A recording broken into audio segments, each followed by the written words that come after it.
Ponorogo, kota dengan 1000 pesona alam yang memukau, juga menyimpan banyak misteri sejarah tempo dulu. Sejarah panjang yang berhubungan dengan kerajaan besar Nusantara, Majapahit. Dan salah satu tokoh yang berperan penting dalam pembentukan kota Ponorogo adalah Ki Ageng Kutu. Meskipun di sini dia berperan sebagai tokoh antagonis. Di sini, di dusun Kerajaan Barat, Desa Kutu Wetan, Ponorogo, terdapat sebuah petilasan yang menurut warga setempat, petilasan tersebut adalah petilasan dari Ki Ageng Kutu Suryo Ngalam. Lokasinya benar-benar ada di tengah persawahan milik warga. Dengan luas tak kurang dari 50 meter persegi, situs ini lumayan sering dikunjungi para pelakon ritual. Menguak sedikit cerita dari mulut ke mulut, Ki Ageng Kutu adalah salah seorang tokoh yang ada dalam kisah berdirinya kota Ponorogo. Dalam hal ini, dia adalah salah satu penguasa di daerah Wengker atau Ponorogo yang bertindak sewenang-wenang kepada masyarakat yang dipimpinnya. Ki Ageng Kutu memiliki nama lain, Ki Demang Suryo Ngalam. Ki Demang Suryo Ngalam adalah kerabat Prabu Brawijaya kelima yang berkuasa atas daerah Wengker. Ketika Prabu Brawijaya menobatkan Raden Patah sebagai pemimpin daerah Demak, Ki Ageng Kutu merasa kecewa karena dia merasa seharusnya dirinya lah yang lebih pantas untuk menyandang jabatan tersebut. Karenanya, ketika terjadi peperangan di Majapahit, Ki Ageng Kutu memilih untuk pergi dan pada akhirnya mendirikan padepokan di daerahnya, yaitu Wengker. Daerah kekuasaannya di masa lalu termasuk adalah Kademangan Surukubeng. Sekarang menjadi nama sebuah desa, yaitu Desa Kutu, Kecamatan Jetis, Ponorogo. Ki Ageng Kutu adalah seorang ahli sihir. Dia sakti dan berilmu tinggi. Bahkan dia memiliki 2 buah keris yang menjadi andalannya, yaitu keris Kiai Jabadras dan Kiai Condong Rawe.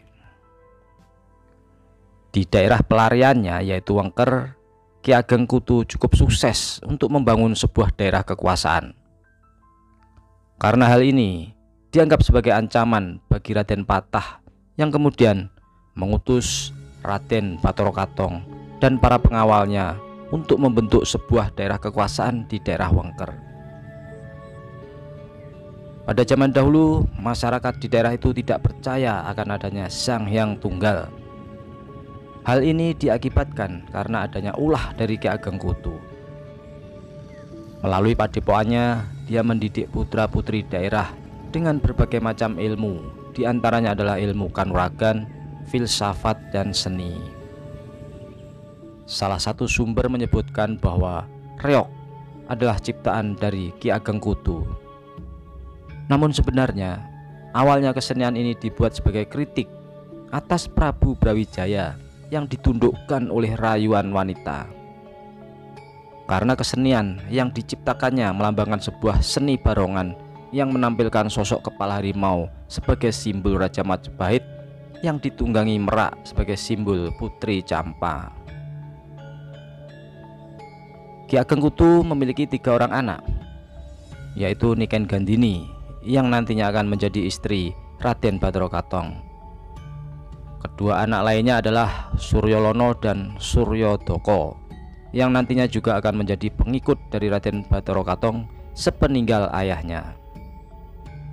Suryolono menjadi pengawal pribadi Raden Batara Katong dan berganti nama menjadi Suromenggolo. Suryohandoko menggantikan ayahnya memimpin Surukubeng dan dikenal dengan nama Surohandoko. Setiba di Wengker, terjadi pertarungan tak terelakkan antara Raden Bathara Katong dan Ki Ageng Kutu. Namun berakhir seri karena keduanya memiliki kesaktian yang sebanding. Hingga pada akhirnya Raden Bathara Katong mencari taktik lain. Ketika Ponorogo telah berdiri di bawah pimpinan Raden Bathara Katong, Ki Ageng Kutu dan para bekel atau pemimpin desa merasa tidak senang, sehingga mereka melakukan perlawanan terhadap kekuasaan Raden Bathara Katong. Terlebih karena perbedaan keyakinan yang dibawa oleh Raden Bathara Katong. Kebanyakan dari mereka beragama Buddha dan Brahma. Golongan ini melakukan banyak hal untuk menyulitkan pemerintahan dan penguasa yang ada. Bahkan tak jarang melakukan penyerangan dan pemberontakan terhadap pemerintah. Akhirnya dengan taktik yang dilakukan oleh Bathara Katong melalui Nawang Sari yang menjadi mata-mata. Namun di lain sisi Raden Bathara Katong mendekati dan menikahi anak gadis Ki Ageng Kutu yaitu Niken Gandhini untuk bisa mengambil pusaka Ki Ageng Kutu. Ki Ageng Kutu mampu ditaklukkan berkat hilangnya pusaka yang dimiliki olehnya. Ki Ageng Kutu kalah dan menghilang. Warga merasa marah kepada Raden Bathara Katong karena dianggap telah membunuh Ki Ageng Kutu. Untuk meredam ini, Raden Bathara Katong mengaku kepada warga bahwa Ki Ageng Kutu mengalami moksa. Selain itu, Raden Bathara Katong mengaku bahwa dia adalah manusia setengah dewa. Sehingga inilah asal mula dia memiliki gelar Bathara di tengah namanya yang melambangkan sifat kedewaannya. Tempat menghilangnya Ki Ageng Kutu disebut Gunung Bacin yang terletak di daerah Kecamatan Bungkal, Ponorogo. Sebagian sumber juga mengatakan jika Ki Ageng Kutu menghilang di Gunung Dloko, Ponorogo. Oke, dalam kesempatan berikutnya akan kami sajikan video tentang Gunung Dloko.